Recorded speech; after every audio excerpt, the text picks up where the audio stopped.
군데서 찾아보도록 하겠습니다. 먼저는 요한복음 11장 26절입니다. 제가 가진 성경 신약 성경 165쪽에 있습니다.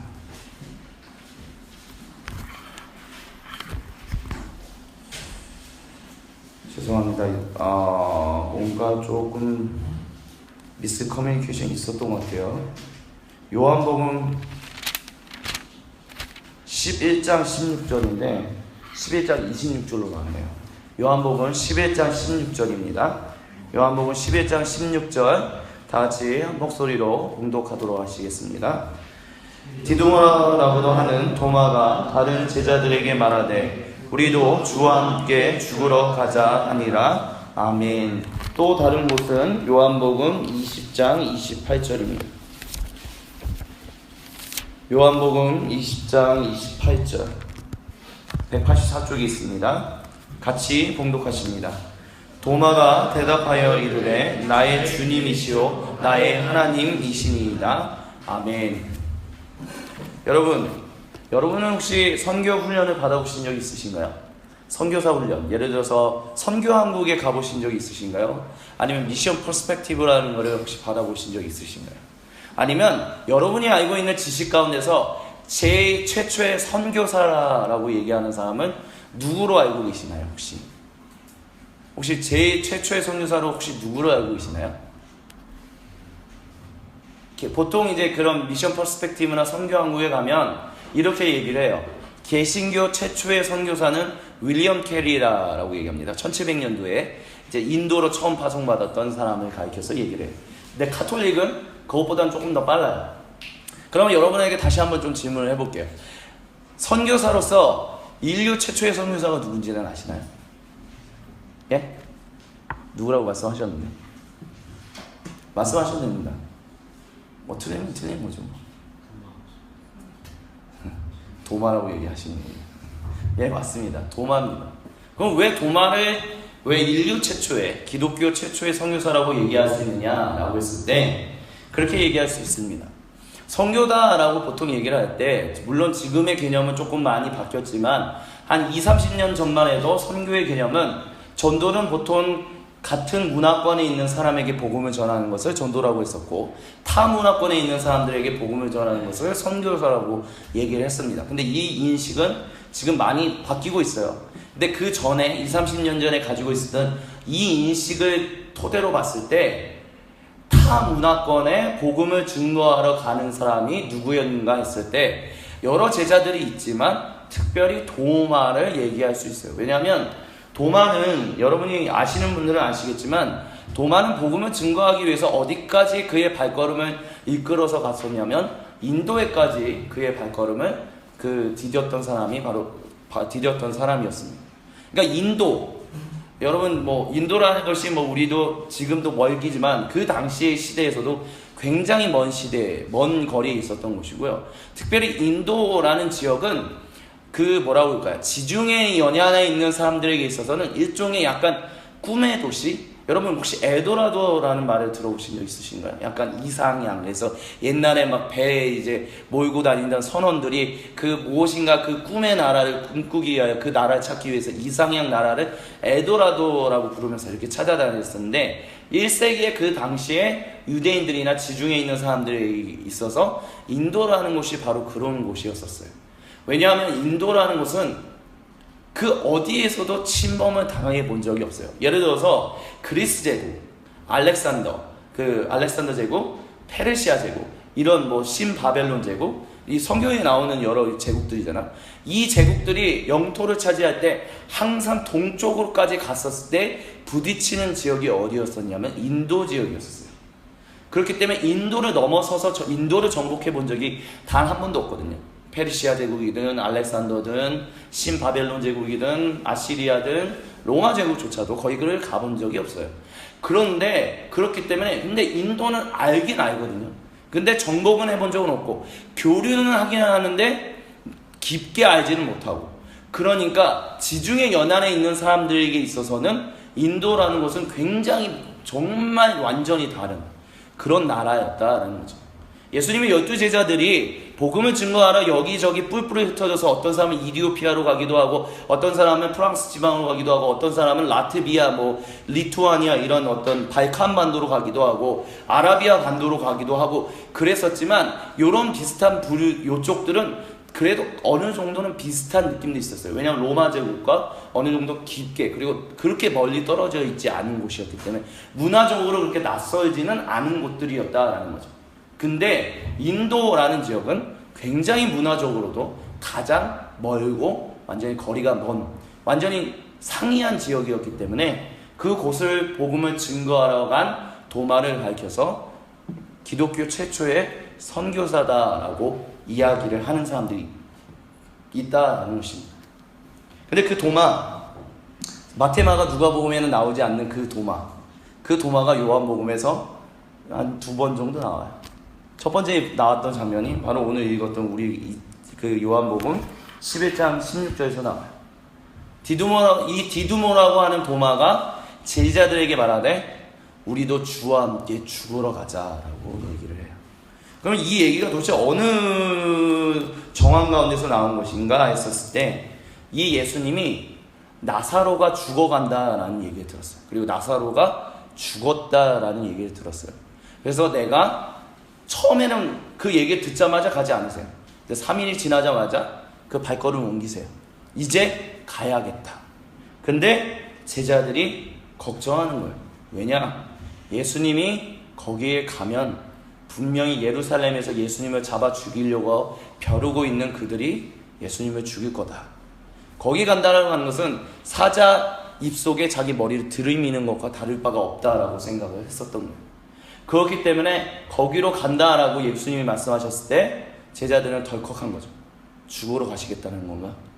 왜 죽으러 가시지? 거기는 예수님을 잡아 죽이려고 하는 사람들이 너무나 많은데 어떻게 하시려고 그러지? 그런 가운데서 디두모라는 도마는 제자들에게 말하되 아니야, 예수님 가시면 우리도 같이 가는 거야. 예수님 죽으러 가신다고 한다면 우리도 같이 죽으러 가는 거야. 이런 얘기를 한 거예요. 굉장히 용기 있는 사람이었죠. 얼마나 멋있어 보여요. 야, 같이 죽자! 이런 거. 근데 같이 죽었나요? 여러분이 아시는 성경 배경 가운데서 도마가 죽었나요? 예수님이 잡히실 때 다 도망갔어요. 어디로 갔는지도 모르게 다 도망갔어요. 오직 예수님께서 사랑하시는 제자, 우리가 추측하건대 사도 요한만 그래도 몰래 와서 예수님이 십자가에 매달리시는 모습을 봤다라고 우리가 추측하고 있을 뿐이지, 베드로만조차도 그 몰래 따라갔지만 예수님을 3번 부인했지, 이 2 제자 빼고는 나머지 10제자 어디에 보이는지도 모르게 다 도망갔었습니다. 예수님과 함께 죽읍시다. 죽자. 끝까지 거. 죽어봤자 죽으면 죽는 거지. 그렇게 해서 제자들에게, 다른 제자들을 독려했던 이 도마가 죽었다라는 거예요. 아니, 도망갔다라는 거예요. 근데 이 도망갔던 이 도마가 도망간 것도 모자라서 우리 요한복음 가운데서 재밌는 장면 중에 또 하나가 무엇이냐면, 예수님께서 부활하셨다고 하니까 그거를 그 어느 누구보다도 제일 먼저 믿지를 못해요. 그러니까 예수님께서 부활하셔서 나타나셨잖아요. 그래서 자신의 모습을 보여주시고 자신이 못 박혔던 그 못자국들을 보여주셨는데, 하필이면 그때 도마는 어디 갔는지는 모르겠는데 또 바깥에서 돌아다니고 있었나 봐요. 예배를 드리고 있는데 예배 들어오지 않고 어디 다른 곳에 우리 사랑하는 청년들이 만약에 혹시 있다면 그런 것과 비슷하게 지금 도마도 그러고 있었다는 거죠. 근데 예수님이 계속 제자들하고 있으면 좋은데 제자들하고 같이 있지도 않는 거예요. 사라지세요. 나타났다 사라지고 나타났다 사라지고. 그러니까 도마는 자기가 못 만난 거예요. 그러니까 제자들이 예수님이 살아나셨어 막 흥분에 빠져가지고, 이야, 예수님이 살아나셨어, 부활하셨어, 이야, 이런 말도 안 되는 일이 어떻게 있어 했을 때 보면은 얘네들이 지금 집단으로 무슨 환각에 빠졌나. 그래서 나는 내 눈으로 못 보면 보지 않고서는 믿을 수 없어 이렇게 얘기했던 거예요. 근데 예수님이 제자들에게 나타나셔서 자신의 모습을 보여주시고 난 다음에 또 한 번 일주일 뒤에 모습으로 나타나셨을 때 도마는 그걸 보고 뭐라고 얘기했냐면, 주님은 나의 주, 나의 하나님이십니다 라는 고백을 하게 됐어요.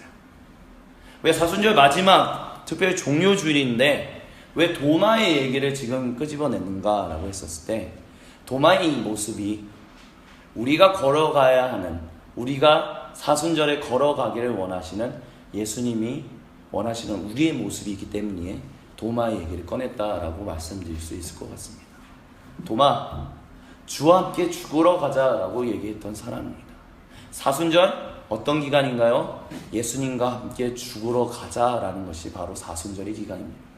우리가 사순절 기간 동안 우리 회개, 시편에 있는 여러 말씀들을 통해서 회개, 소망, 그리고 비전, 이런 이야기들 나왔어요. 그래서 한 주 동안 회개에 대해서 한번 묵상해보고, 지난주는 한 주 동안 소망에 대한 말씀을, 하나님이 고난 가운데서도 우리와 끝까지 함께 하시는 그 예수님을 붙들며 그 소망의 하나님과 함께 일주일 보내보자, 이런 얘기들로 매 주일마다 한 주 동안 우리가 묵상하며 신앙 훈련해야 할 만한 말씀들을 같이 나눴었습니다. 근데 이 사순절이 뭐냐? 우리가 지금 40일 기간, 이제 한 주 남았는데, 이 40일 기간 동안 우리가 달려가고 있는 이 사순절이 뭐냐라고 했을 때 한마디로 말하면 오늘 설교 제목처럼 죽으러 가자라는 거예요. 죽으러 가자라는 겁니다. 무엇 죽으러 가는 거냐? 내 자신을 내려놓고 하나님이 나를 살리시기 위해 걸어가셨던 그 십자가의 길을 나도 같이 걸어가기를, 같이 그것을 결단하자, 그것을 훈련하자, 예수님이 걸어가셨던 그 길을 나도 가자라고 하는 기간이 바로 사순절 기간이에요. 그래서 예수님께서 40일 동안 보이셨던 이 길을 통해서 우리가 하는 것, 신앙 훈련하는 것, 우리가 담임 목사님이 오늘 아침에 얘기하신 말씀 중에 혹시 기억나시는 게 있나요? 볼지어다 내가 문 밖에 서서 두드리오니 누구든지 그 두들기는 것을 들고 문을 열면 내가 들어가 나는 그와 함께 더불어 먹고 그는 나와 더불어 함께 마시. 이 얘기가 뭐냐? 이게 성경이 얘기하고 있는 구원의 핵심이에요.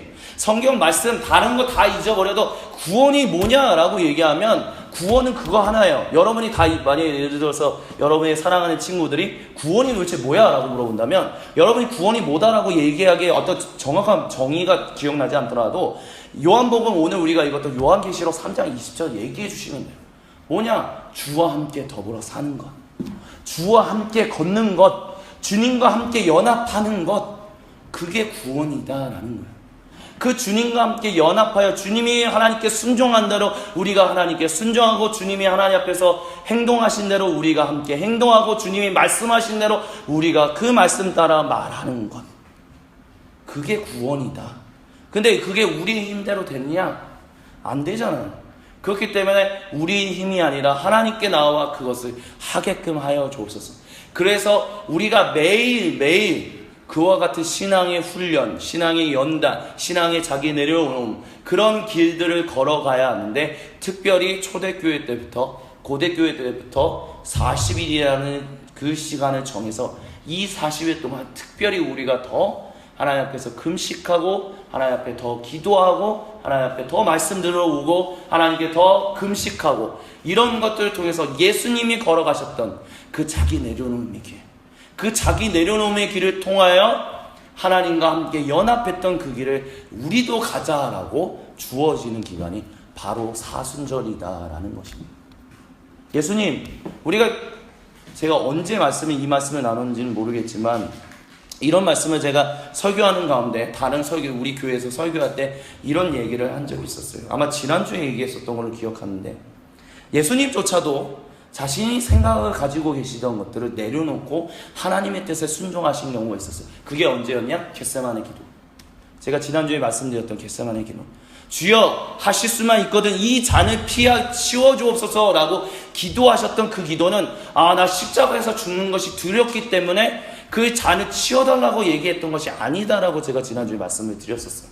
이 기도는 무엇이냐? 예수님은 이미 처음부터 자기가 공생애를 사역을 시작하시면서 자기는 십자가에서 죽을 것이다라는 것을 그 누구보다도 잘 알고 있었던 분이에요. 근데 그분이 십자가가 갑자기 이제 두려워가지고 십자가 무서워서 이 십자가에서 죽지 않게 해주세요? 그런 기도를 했다는 게 아니에요. 예수님은 자신이 십자가에서 죽을 것을 알았는데 자기를 십자가에 매달리는데 고발하는 그 역할을 하는 것이 하나님의 아들, 처음 불렀던 그 사람들, 이스라엘 후손인 유대인들이 아니기를 주님 도와달라고 간구했던 거예요. 이 저주받는 그 운명을 가는 그 일을 유대인들이 하지 않고 다른 사람들이, 아니면 차라리 로마 제국이 자기를 끌어다가 십자가에서 죽게 하지, 이 유대인들이 나를 고발하여 하나님 앞에 죽게 하는, 나로 하여금 죽게 하는 그런 죄를 저지르지 않게 해달라는 간구였었어요. 사랑으로부터 나온 간구였다라는 거예요. 그리고 누가 들어봐도 누가 생각해봐도 그건 타당한 것이고 그거를 들어주지 못할 만한 이유가 전혀 없어요. 근데 예수님은 그렇게 우리가 봤었을 때 타당하고 받길 만한 이유가 없는데도 불구하고 하지만 당신의 뜻이 만약에 그러하다면 유대인들이 나를 고발하여 십자가에 죽게 하시는 것이 진정 당신의 뜻이라면, 아버지의 뜻이라면 아버지의 나의 뜻대로 하지 말아옵시고 아버지의 뜻대로 하여 주옵소서라고 기도했다라는 거예요. 그 예수님조차도 자신의 모든 생각, 우리가 생각했을 때 맞다라고 생각하는 것, 그것조차도 아버지 하나님 앞에 내려놓고 아버지 하나님이 주시는 것을 순종함으로 인하여 아버지께 영광을 올려드렸다라는 거예요. 그래서 그것을 영광을 돌려드림으로 인하여 결국은 우리에게 주어진 것이 무엇이냐? 구원이 주어졌다라는 거예요. 구원이 뭐냐? 하나님이 우리와 함께 더불어 살 수 있게 되었다라는 거예요. 그러면 우리가 그 하나님과 더불어 함께 사는 그 구원을 누리기 위해서 어떻게 해야 하느냐?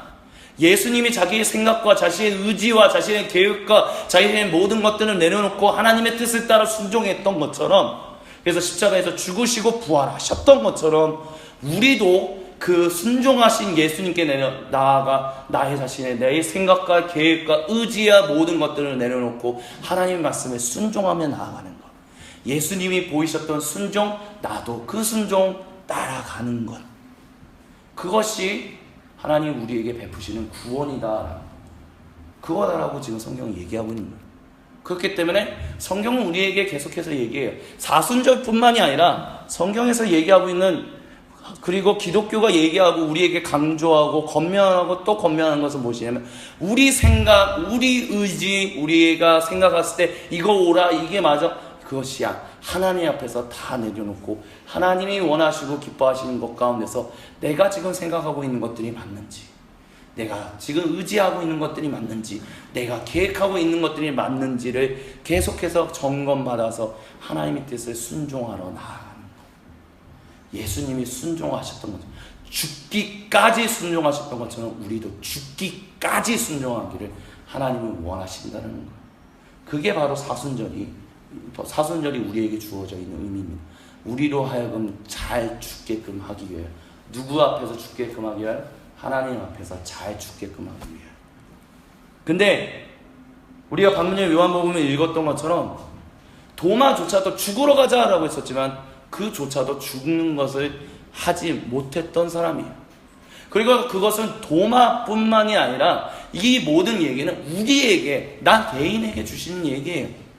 내가 하나님 앞에서 잘 죽냐? 그래요. 나 하나님 앞에서 죽길 소망합니다. 하나님 앞에서 하나님의 뜻을 따라 순종하기 소망합니다. 하나님이 원하시는 대로 내가 살아가기 원합니다. 기도하지만 내가 기도하고 나서 조금만 시간 지나면 내 생각이 먼저 나와요. 내 의지가 먼저 나오고, 내가 말하고 싶은 게 먼저 말이 나오고, 내가 계획한 것들이 먼저 나오게 돼요. 이 얘기가 무슨 얘기냐면, 내가 하나님 앞에서, 예수님이 그렇게 하나님 앞에서 순종한 것처럼 나도 예수님의 그 순종의 본을 따라 내가 하나님 앞에 순종하며 나아가기 원하는데, 순종 이고 죽음인데 내가 그걸 못한다라는 거예요. 내가 그걸 못한다라는 거예요. 근데 그때 우리가 해야 할 것이 무엇이냐? 내 힘과 내 의지로 할 수 없을 그때 해야 하는 게 뭐냐? 우리가 요한복음 20장에서 도마가 고백했던 것처럼 주님은 나의 주, 나의 하나님이십니다 라고 고백할 수 있어야 한다는 거예요. 나의 주, 나의 하나님이십니다 라는 것은 무엇이냐? 당신이 나를 창조하신 분이고, 당신이 나를 구원하시는 분이고, 당신이 나와 함께 하시는 분이며, 나를 도우시고 나를 이끄시며 나를 뒤에서 밀어주시며 끌어주시며 땡겨주시며 나로 하여금 하나님이 원하시는 뜻대로 살아가게끔 하시는 분이십니다 라는 고백을 드릴 수 있어야 한다라는 것입니다. 이 얘기를 다시 한번 정리할까요? 구원이 뭐냐? 하나님 앞에서, 우리 하나님 앞에서 온전히 순종하며 나아가는 거예요. 그 순종하며 살아가는 것을 뭐라고 얘기하냐면, 예수님이 죽기까지 순종한 것처럼 우리가 죽기까지 순종해야 한다라고 얘기를 해요. 그래서 기독교 사순절이란 기간이 사순절뿐만이 아니라 모든 우리는 신앙생활 할 때마다 우리의 생각, 우리의 의지, 우리의 모든 거 하나님 앞에서 내려놓고 어떻게 하나님 앞에서 순종하며 살아가야 할 것인가, 그것을 우리는 끊임없이 훈련하고, 그것을 끊임없이 훈련하고 연단해서 그리스도의 성숙한 분량에까지 이르러야 돼요. 근데 막상 하려고 하면 그게 되느냐? 안 된다라는 거예요. 도마가 그렇게 얘기했던 것처럼 나 예수님과 함께 죽을 거야 했는데 죽지 않고 예수님 붙잡혀 갈 때 도망갔던 것처럼 우리도 도망간다라는 거예요. 우리도 예수님 앞에서 죽으러 간다? 아니요. 나도 안 죽어요. 제가 죽을까요? 저도 두려워서 내 생각이 좋지 않고 그렇게까지 해야 돼. 이런 생각이 부뚝부뚝 나오는 게 바로 나라는 사람이에요.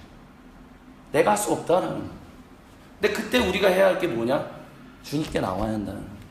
내가 할 수 없는데 나의 주 나의 하나님 나를 도우시옵소서. 나로 하여금 예수님이 걸어가셨던 그 죽기까지 순종하셨던 그 길 나도 걸어가게 하여 주옵소서. 그리하여 내 생각 죽고 내 계획 죽고 내 의지 죽고 내 모든 인생 죽고 하나님과 함께 더불어 사는 생각과 의지와 계획과 인생이 살아나게 하사 진실로 살아가게 하여 주옵소서. 진실로 죽은 자가 같이 살지 않게 하시고 산 자처럼 살게 하여 주옵소서. 그렇게 기도하며 나아가야 한다는, 그것을 하나님이 우리에게 원하신다라는 것이에요. 그렇기 때문에 이 사순절을 이제 서순절 설교를 우리가 시리즈를 마무리 지으면서 다른 것을 잊어버리더라도 이거 한 가지만 잊지 않으실 수 있었으면 좋겠습니다. 죽기까지 순종해야 한다는 것. 예수님이, 기독교는 복 받으라고 하는 종교가 아니에요. 절대로 복을 주는 종교는 맞아요.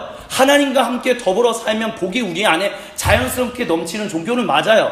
근데 중요한 것은 예수 믿고 복 받으세요. 복을 외치는 종교가 아니에요. 복은 결과예요. 기독교를 하나님을 온전히 따라가면 자연스럽게 복은 따라오는 결과예요. 근데 그 복을 누리는 인생, 제대로 된 삶을 살아가기 위해서는, 제대로 된 일상을 살아가기 위해서는 어떻게 해야 하냐면 하나님 앞에서 순종해야 돼요. 기독교가 얘기하는 것은 복받아라가 아니라 하나님 말씀에 순종하라는 것이 기독교가 얘기하는 핵심이에요.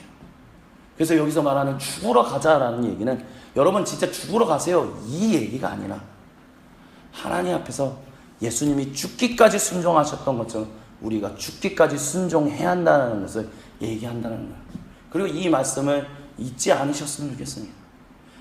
우리가 인생을 살아가다 보면 자꾸 저 자신조차도 말씀을 여기서 듣고 저기서 듣고 거기서 듣고 하다 보면 때로는 기독교는 복받는 종교인가 나도 모르게 할 때가 있어요. 왜냐? 제가 어렸을 때 들었던 모든 기독교와 관련된 얘기였으면 다 복받아라 했어요. 예수님 믿으면 천국 갔고 천국 열차 티켓 얻었어? 그렇기 때문에 이제 예수님과 함께 더불어 살면 우리는 복을 받게 된 거야. 교회 생활 열심히 해. 충성 봉사해. 교회에서 봉사해. 그리고 여러분 돈 많이 벌어? 돈 많이 버세요. 돈 많이 번 거 가지고 교회 나와서 헌금하세요. 주님의 일을 하세요. 그런 얘기 많이 들었어요. 그게 복이라고 외치셨었어요. 근데 여러분 앞에서 제가 강하게 어떤 것들이 강하게 이렇게 그렇습니다 저렇습니다 그런 얘기는 안 하지만 이거 하나만큼은 제가 강력하게 말씀을 드리고 싶어요. 뭐냐? 기독교는 절대로 복받는 종교가 아니라는 거예요. 내가 기도 많이 하면 하나님이 내가 기도를 열심히 한 만큼 내가 원하는 학교를 가게끔 하시겠지. 내가 기도 열심히 하면 하나님 앞에서 내가 원하는 어떤 시험에 붙게 하시겠지. 원하는 직장에 가게 하시겠지. 원하는 결혼하게 하시겠지. 원하는 거 하게끔 하시겠지. 아니요. 기독교는 그런 얘기 안 해요. 오히려 하나님 말씀에 순종하여 그 말씀 순종하여 내 일상을 순종으로 죽기까지 순종하는 그 길을 걸어가면 걸어갈수록 내 계획했던 것들보다 더 좋은 하나님의 계획이 내 일상 가운데 넘쳐나게 돼서 오히려 내가 처음에는 생각하지도 못했던 그 생명의 삶을 살아가게 될 것이다 라고 얘기하는 게 기독교예요. 그렇기 때문에 여러분에게 요구하는 것은, 하나님이 요구하시는 것은 순종입니다. 하나님이 원하시는 것은 말씀에 대한 순종, 성령에 대한 순종, 그래서 예수님이 걸어가셨던 그 죽기까지 순종하셨던 그 길 걸어가는 거예요. 그렇기 때문에 예수님께서 죽기까지 순종하셨던 그 길을 나도 걸어가기 위해서는 어떻게 해야 하느냐? 하나님이 우리에게 원하시는 그 순종의 길이 무엇이냐 여러분 알아야 돼요. 말씀 알아야 하고 말씀 배워야 하고 말씀대로 살려고 하는 그 열망이 있어야 돼요. 그렇기 때문에 여러분에게 단 한 번도 여러분에게 예배 열심히 나오십시오 라는 얘기를 안 했었지만 그런 얘기들을 안 했던 이유는 뭐냐면 여러분이 기독교인으로서 살아간다면, 제대로 된 기독교인으로서 여러분이 살아간다면 그 누구보다도 그 일에 열심히 할 거라는 것을 알기 때문에 그런 얘기를 하지 않았던 거예요. 강요하지 않아도 여러분이 하나님 앞에서 진실로 하나님 원하시고 기뻐하시는 뜻이 무엇인지를 깨달으면 자연스럽게 그곳에 에너지를 쏟을 것이기 때문에 저는 그렇게 얘기를 합니다. 청년들하고 가끔가다 얘기를 하다 보면 그런 얘기를 할 때가 있어요. 어떤 청년들이 그런 얘기를 해요. 목사님은 술 마시는 거에 대해서 어떻게 생각하세요? 이런 얘기를 할 때가 있어요. 그럼 저는 내가 좀 너무 쉽게 얘기하나? 그렇게 생각이 들 때도 있지만, 술 마시는 거? 어쩌다 보면 뭐 어쩔 수 없이 뭐 마실 수도 있겠죠. 이렇게 얘기할 때도 있어요. 그러면 아마 어떤 분들은 그렇게 생각할 수도 있어요. 저 목사님 청년들 제대로 안 키운다. 어떻게 술을 마시게끔 해? 어떻게 술이라는 걸 마시게 해? 술을 마시게 못하게 하지. 말씀을 이렇게 얘기하는데. 근데 저는 그렇게 얘기를 해요. 저는 어떤 것을 하십시오, 하지 마십시오, 그 얘기보다 더 중요한 게 하나님이 나에게 원하시는 인생이 무엇인지를 먼저 얘기하기 시작하면 그 이후에 결정하는 것은 본인들이 스스로 알아서 잘 결정할 수 있다라고 저는 그렇게 생각해요. 물론 주님 앞에서 그래서 그런 생각을 해요. 예를 들어서 술을 마시는 청년들이 있다라고 하면 예를 한번 들어봅시다. 교회 가운데서 저는 그렇다면 그거에 대해서 정죄하진 않아요. 왜 술 마셨어? 이러진 않아요. 그렇지만 저는 그렇게 얘기할게요. 술 마시는 그곳에 하나님이 함께 계십니다. 하나님의 그 친밀함을 누릴 수 있고 하나님의 그 사랑을 나눌 수 있고 하나님과 친밀한 교제를 나눌 수 있습니다. 근데 이것은 단순히 술 마시는 장소뿐만이 아니라 어느 곳에 있든 무엇을 하든 이것은 동일하게 질문되는 상황이에요. 그것을 심지어 우리가 여기서 예배 드리는 이 순간에도 마찬가지예요. 여러분, 아무리 이 자리에서 우리가 예배 드린다고 해도 내가 여기서 철수를 생각하고 영의를 생각하고, 너무 옛날틱한 이름을 불러서 얘기하면 죄송합니다. 철수를 생각하고 영의를 생각한다고 생각해봐요. 하나님을 생각하는 게 아니라 철수를 더 생각해. 나 영의를 더 생각하고 영의와 놓을 것을 생각해. 철수를 놓을 것을 생각해. 그게 예배일까요? 아니요. 하나님을 더 생각하지도 못하고 하나님을 더 사랑하지도 못하는데 그게 예배 드린다고 할 수 있냐. 무슨 얘기를 하느냐? 똑같다라는 거예요. 술 마시는 장소에 있기 때문에, 술 마시기 때문에 하나님 앞에서 죄 지는 거고, 예배 드리는 곳에 있기 때문에 하나님 앞에서 거룩한 거다 아니라는 거예요. 하나님 앞에서 내가 어느 장소에 있든지 무슨 일을 하든지 누구와 있든지 내가 하나님의 영광을 위하여 예수님이 죽기까지 순종하셨던 그 길을 내가 걸어가고 있다면 내가 어디에 있든 나는 하나님 앞에서 거룩한 삶을 살아갈 수 있다는 거예요. 근데 내가 어디에 있든 하나님 앞에서 그 거룩한 삶, 예수님이 걸어가셨던 그 죽기까지 순종하셨던 그 삶을 내가 온전히 인식하지 못하고 살아간다면, 아무리 교회에서 충성 봉사해도, 교회에서 아무리 헌신해도 그것은 하나님 기뻐 받으시는 예배의 삶, 믿음의 삶, 기독교인의 삶이 되지 않는다라는 얘기를 말씀드리는 거예요. 부디 이 말씀이 우리 모두에게 오해가 없기를 바랍니다. 마지막 말씀 마무리 지으면서 정리하고 싶은 것 하나. 사순절 끝나요. 사순절 끝났기 때문에 예, 끝났다, 이제 좀 그냥 내 생각대로 살까? 그러지 마시기 소망합니다. 여러분, 사순절은 특별하게 여러분에게 주어졌던 절기였고, 이제 특별하게 주어졌던 절기 이상으로 매일매일 삶 가운데 우리는 그렇게 살아갈 수 있어야 돼요. 어떻게? 예수님이 우리를 사랑하사 우리를 위하여 죽기까지 순종하셨던 그 길, 그래서 하나님과 함께 더불어 하나님과 함께 그 생명의 교제의 삶을 살아가셨던 것처럼 우리가 그 길을 걸어가라고, 그 길을 걸어갈 수 있기를 예수님은 초청하고 계세요. 근데요, 다시 한번 말씀드리지만 우리 힘으로 안 됩니다. 그렇기 때문에 누가 누구 보고 왜 이렇게 못 살아? 에이, 뭐 저래, 이렇게 얘기할 수가 없어요. 목사님 왜 저래? 아니 저 청년 왜 저래? 저 집사님 왜 저래? 그렇게 얘기할 수 없다는 거예요. 왜냐? 우리 모두가 다 연약하기 때문에. 근데 그 연약함을 우리가 인정하고 우리가 기도하면서, 어떻게 기도하냐? 주님은 나의 주, 나의 하나님이십니다. 나를 도우시고 인도하사 나로 하여금 주님 앞에서 예수님이 순종하셨던 그게 나도 순종하게 하여 주옵소서 라고 기도해야 돼요. 그렇기 때문에 우리가 매 순간 예배 나와 기도하며 나가는 겁니다. 정죄가 넘치는 것이 예배가 아니라 하나님 앞에 나와 있는 모습 그대로 받으시는 그 하나님 앞에 있는 모습 그대로 회개하고 있는 모습 그대로 회개할 때 용서하시는 하나님을 믿으며 그 하나님 나를 다시 한번 살리시사 순종하게 하소서, 그 하나님을 신뢰하며 살아가는 것, 그 예배가 그 일이 예배의 순간순간마다 일어날 수 있어야 합니다. 우리가 지금 예배 드리는 가운데서 그 일이 일어나고 있습니까? 만약 그 일이 일어나고 있다면 우리의 예배 드림은 하나님 앞에서 성공입니다. 근데 만약 그 일이 일어나고 있지 않다면 우리의 예배는 아직도 하나님 앞에서 더 나아갈 방향들이 많다라고 얘기할 수 있을 것입니다. 부디 저와 여러분 우리 모두에게 예배를 드릴 때마다 하나님 앞에 있는 모습들을 그대로 드리고 있는 모습 그대로 용서받고 있는 모습 그대로 나를 인도하여 주셔서 하나님 나가 예수님이 순종하셨던 것처럼 나도 순종하며 하나님 주시는 그 생명을 누리며 살아가게 하여 주옵소서라는 그 회복이, 그 만남이, 그 인도하심이 이 예배를 통하여 이 매주일 드리는 예배를 기점으로 여러분의 일주일 월요일, 화요일, 수요일, 목요일, 금요일, 토요일 여러분의 모든 일상에 항상 뿌리내릴 수 있게 되기를, 풍성히 열매 맺을 수 있게 되기를 나사의 그리스도 예수님의 이름으로 간절히 축원드립니다.